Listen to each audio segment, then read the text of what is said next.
का वर्णन अभी कुछ समूह के रहस्य है वो बताइए। हे उद्धव, तुम मेरे परम भगत हो, इसलिए मुझे परम प्रिय भी हो, इसलिए मैं तुम्हें वह रहस्य बता रहा हूँ।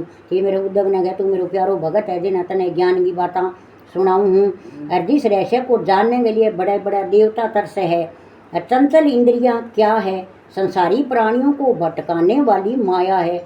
आपा भटका माया अपन चक्कर में रेड़ लिया, और ये माया को जन्मदाता हूँ ही हूँ।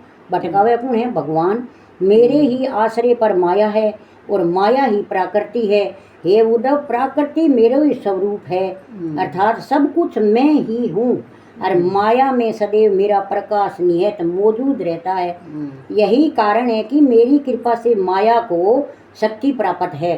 जो प्राणियों में अहंकार आ जाए, रीस आ जाए, द्वेष मैंने रीस, संसारी प्रेम आदि उत्पन्न कर देती है और इन सबके वशीभूत होकर प्राणी मार्ग भूल जाता है। भाई तने किसे मार्ग जानो है?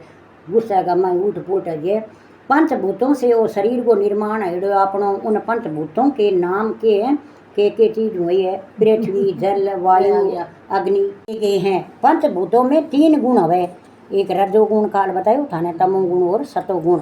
जिस प्राणी में रजोगुण स्वामी होता है, अर्थात रजोगुण की अधिकता होती है, वह राजसी स्वभाव का होता है। उसके हृदय में ऐश्वर्य, सुख और विलास की भावना होती है। देखो राजसी वो बताइयो नहीं, रजोगुण की अधिकता है, रजोगुण की अधिकता है भी में विलास भावना होती है। तो जिस प्राणी में तमोगुण का स्वभाव मितव होता है, वह राक्षसी स्वभाव को है। क्रोध ज्यादा वह अहंकार से वह घिरा होता है और बिना सोचे विचारे कार्य करता है। सबसे उत्तम गुण सतोगुण है। सारा तीनों मुँह सतोगुण बढ़िया है। हे उद्धव, ये तीनों गुण जब तक बराबर रहते हैं तब तक उस प्राणी का जन्म पृथ्वी पर नहीं होता और घटने बढ़ने से ही संसार की उत्पत्ति होती है। और पृथ्वी पर जन्म लेने के पश्चात प्राणी कर्म करता है। जो भी कर्म करा धरती पर आ ही करा और कर्मा के अनुसार मृत्यु के उपरांत उसे नरक का दुख अथवा स्वर्ग का ऐश्वर्य पूर्ण सुख प्राप्त है। अथो काम करा तो अपन स्वर्ग को ऐश मिली नैना नरक को मिली। जो मोक्ष गति चाहे है वह अपना सर्व से मेरे चरणों में अर्पित कर देता है। मोक्ष चाहो तो भगवान की सिमरन करो। बोलिए कृष्ण चंद्र भगवान की जय हो।